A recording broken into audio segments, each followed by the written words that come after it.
जय श्री विष्णु। ज्येष्ठ मास के कृष्ण पक्ष में आने वाली एकादशी को अपरा एकादशी कहते हैं। इस बार अपरा एकादशी के दिन कई शुभ योगों का निर्माण हो रहा है।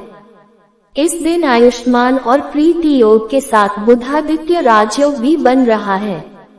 आइए जानते हैं इस बार अपरा एकादशी का व्रत कब रहेगा और पारण कब किया जाएगा। एकादशी तिथि प्रारंभ होगी 23 मई शुक्रवार को तड़के 1:13 से। ये गुरुवार की मध्य रात्रि का समय रहेगा और एकादशी तिथि समाप्त होगी 23 मई शुक्रवार की रात 10:29 पर। इसलिए इस बार अपरा एकादशी का व्रत केवल 23 मई शुक्रवार को एक ही दिन रखा जाएगा। सभी गृहस्थ और वैष्णव जन एकमात्र इसी दिन एकादशी का व्रत रहेंगे। दशमी तिथि के नियमों का पालन गुरुवार के दिन किया जाएगा। 23 मई शुक्रवार को ब्रह्म मुहूर्त सुबह 4:10 से 4:58 तक रहेगा। सूर्योदय होगा सुबह 5:46 पर। सूर्यास्त शाम 7 बजे। प्रातःकाल पूजा मुहूर्त सुबह 4:25 से लेकर 5:26 तक रहेगा। शाम की पूजा का मुहूर्त शाम 7:10 से 8:11 तक रहेगा और इस बार प्रीति योग और आयुष्मान योग का निर्माण भी इस दिन हो रहा है, जिसमें प्रीति योग शाम 6:37 तक रहेगा और बाद में आयुष्मान योग प्रारंभ हो जाएगा। इस दिन अभिजीत मुहूर्त सुबह 11:51 से दोपहर 1:45 तक रहेगा। गोधूली मुहूर्त शाम 7:08 से लेकर 7:29 तक रहेगा। आप गोधूली मुहूर्त में दीप दान कर सकते हैं। इसके अलावा राहु काल सुबह 10:30 से दोपहर 12 बजे तक रहेगा। द्वादशी तिथि 23 मई शुक्रवार की रात 10:30 से शुरू होगी और अगले दिन यानी 24 मई शनिवार को शाम 7:20 पर द्वादशी तिथि समाप्त होगी। इसके बाद से त्रयोदशी तिथि प्रारंभ हो जाएगी और 24 मई शनिवार को ब्रह्म मुहूर्त सुबह 4:10 से 4:57 तक रहेगा। सूर्योदय होगा सुबह 5:46 पर। सूर्यास्त शाम 7:01 पर। प्रातःकाल पूजा मुहूर्त सुबह 4:24 से लेकर 5:26 तक रहेगा। आयुष्मान योग दोपहर 3:01 तक रहेगा और बाद में सौभाग्य योग प्रारंभ हो जाएगा। गोधूली मुहूर्त शाम 7:09 से 7:30 बजे तक और राहु काल सुबह 9 बजे से 10:30 बजे तक रहेगा। 24 मई दिन शनिवार को अपरा एकादशी व्रत पारण करने का यानी खोलने का शुभ मुहूर्त सुबह 5:46 से लेकर 8:59 तक रहेगा। एकादशी व्रत का पालन हमेशा निर्धारित मुहूर्त के में ही कर लेना चाहिए, तभी एकादशी का पुण्य प्राप्त होता है।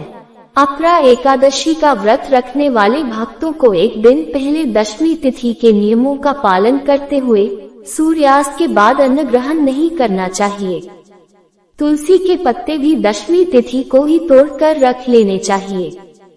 फिर एकादशी के दिन सुबह जल्दी उठकर स्नान करें, भगवान विष्णु का ध्यान करें, सूर्य देव को जल अर्पित करने के बाद व्रत का संकल्प लें। मंदिर में गंगाजल छिड़के एक चौकी पर पीले रंग का वस्त्र बिछाकर उसके ऊपर भगवान विष्णु और माँ लक्ष्मी जी की तस्वीर या प्रतिमा विराजित करें। इसके बाद पहले भगवान विष्णु और माँ लक्ष्मी जी का अभिषेक करें, उन्हें पुष्प अर्पित करें, धूप दीप जलाएं। ओम नमो भगवते वासुदेवाय मंत्र का निरंतर जाप करते रहें। सच्चे मन से कथा का श्रवण करें। समय हो तो श्री विष्णु सहस्त्र नाम का पाठ पढ़े या सुने और सबसे अंत में 40 पाठ करने के बाद कपूर जलाकर आरती उतारें। तुलसी जी में जल एकादशी के दिन अर्पित नहीं किया जाता है। सुबह केवल धूप दीप जलाकर पूजा करें और परिक्रमा करें। इसके बाद पूरा दिन सात्विक मन से भगवान का ध्यान करके उपवास करें। जो लोग उपवास नहीं कर सकते उन्हें भी इस दिन चावल या चावल से बनी चीजों का साथ ही अन्न का त्याग करना चाहिए और शाम के समय एक बार फिर से विधि विधान से पूजा करके भगवान को एक बार फिर से भोग लगाएं। अगले दिन शुभ मुहूर्त में व्रत का पारण करें। इस तरह से एकादशी का व्रत पूर्ण हो जाता है। अपरा एकादशी की व्रत कथा। पौराणिक कथा के अनुसार प्राचीन काल में महिध्वज नामक एक धर्मात्मा राजा था। उसका छोटा भाई ब्रजध्वज बड़ा ही क्रूर, अधर्मी और अन्यायी था। वो अपने बड़े भाई से द्वेष रखता था। उस पापी ने एक दिन रात्रि में अपने बड़े भाई की हत्या करके उसकी देह को एक जंगली पीपल के नीचे गाड़ दिया। इस अकाल मृत्यु से राजा प्रेतात्मा के रूप में उसी पीपल पर रहने लगा और अनेक उत्पात करने लगा। एक दिन अचानक धौम्य नामक ऋषि उधर से गुजरे। उन्होंने प्रेत को देखा और तपोबल से उसके अतीत को जान लिया। अपने तपोबल से प्रेत उत्पात का कारण समझा। सब कुछ जान लेने के बाद ऋषि ने प्रसन्न होकर उस प्रेत को पीपल के पेड़ से उतारा और परलोक विद्या का उपदेश दिया। दयालु ऋषि ने राजा की प्रेत योनि से मुक्ति के लिए स्वयं ही अपरा एकादशी का व्रत किया और उसे अक्ति से छुड़ाने के लिए उसका पुण्य प्रेत को अर्पित कर दिया। जिस पुण्य के प्रभाव से राजा को प्रेत योनि से मुक्ति मिल गई, वो ऋषि को धन्यवाद देता हुआ दिव्य देह धारण कर पुष्पक विमान में बैठकर स्वर्ग को चला गया। कहते हैं कि अपरा एकादशी की कथा पढ़ने अथवा सुनने से मनुष्य सब पापों से छूट जाता है और उसे मुक्ति मिलती है। आप जानते हैं अपरा एकादशी की महिमा के बारे में। एक बार अर्जुन ने श्री कृष्ण जी से कहा, हे प्रभु, ज्येष्ठ माह के कृष्ण पक्ष की एकादशी का क्या नाम है और उसकी महिमा के बारे में बताएं।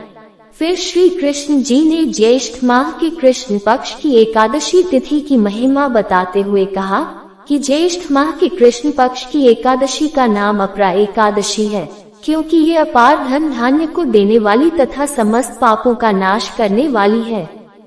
जो मनुष्य अपरा एकादशी का व्रत करते हैं उनकी लोक में प्रसिद्धि होती है।